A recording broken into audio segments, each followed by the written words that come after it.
عارفين محدش بيصور خيبته، وهو ده شغالة في أوضة وبالصدفة عايزة أجيب لون أصفر. بنزل في النقط مش عايزة تنزل معايا، خلاص الإزازة خلصت أصلا. ففتحت الغطا بتاعها من فوق وابتديت إن أنا خلاص يعني بشفط فيها النقطتين اللي فيها بالعافية. عايزة أقول لكم إن اللون ده طلعته معايا بنقطتين الأصفر اللي كانوا موجودين معايا أصلا، وشوية من لون الكاكاو. ده كله اصلا كنت هطلعه بلون جل، بس تمام. عرفت اتصرف يعني الحمد لله.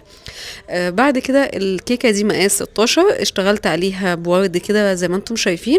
ده بيكون قمع الورده البلدي، بتقدري تشتغلي عليه بكذا شكل، وفي نفس الوقت بيكون ليه احجام عشان بس ما حدش يقول لي هو التيب اللي انت شغاله بيه رقم كام. الاقماع اللي انا بشتغل بيها ببقى جايباها في علبه او باكت على بعض، بتكون من غير ارقام طبعا، غير الارقام اللي انتم مثلا بتطلبوها مني، فبقول لكم رقمها.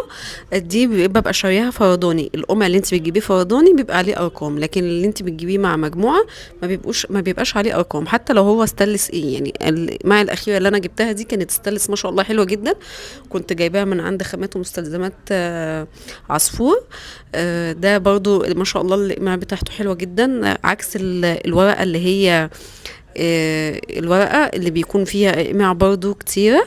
لا، ده فيه كمية اقماع. انا اصلا يعتبر انا جايبة الاقماع دي خاصة عشان القمع بتاع الكتابة. وعايزة اقول لكم برضو ما بستخدموش على طول، لان الكتابة زي ما بقول لكم احنا اللي بنتحكم في الخط بتاع الكتابة. فبنفتح الكيس على حسب ما احنا حابين الخط رفيع ولا تخين شوية، فاحنا اللي بنتحكم فيه. لكن ما نخليش القمع هو اللي يتحكم فينا، لان احنا شغالين على مقاسات مختلفة من الكيك، فمش هينفع معانا الكلام ده لو انت بتشتغلي في مقاسات من اول 16 وانت طالعه، فخلاص انت بقى عارفه القمع هيمشي معاكي على المقاسات دي كويس جدا.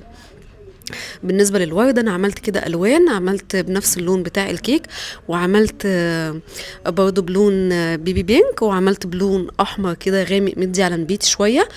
واللون عشان يدينا الدرجه دي لازم يكون متخمر ومعمول قبلها. طيب بالنسبة بقى لي اصلا الديزاين مبعوت لي الشكل بس من فوق وحتة بسيطة من قدام. فانا طبعا اشتغلت التورته كلها. حبيت ان انا التورته كلها يكون فيها تفاصيل مختلفة من الورد، وفي نفس الوقت ما يكونش فيها الوان مختلفة، يعني خليت الالوان كلها اكتر اللي هي فوق، والحاجة البسيطة اللي هي من قدام.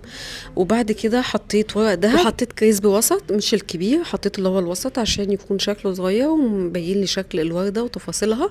وحطيت سبرينكل ابيض، حطيته كده بايديا بحاجات بسيطه على الورده. طبعا بقى الجناب هنا، عشان الحركه اللي بعملها في الجناب دي الناس برضو سالتني هو انت بتحطي ازاي السبرينكل بالطريقه دي. انا ببقى بله صباعي وببقى حاطاه في قلب السبرينكل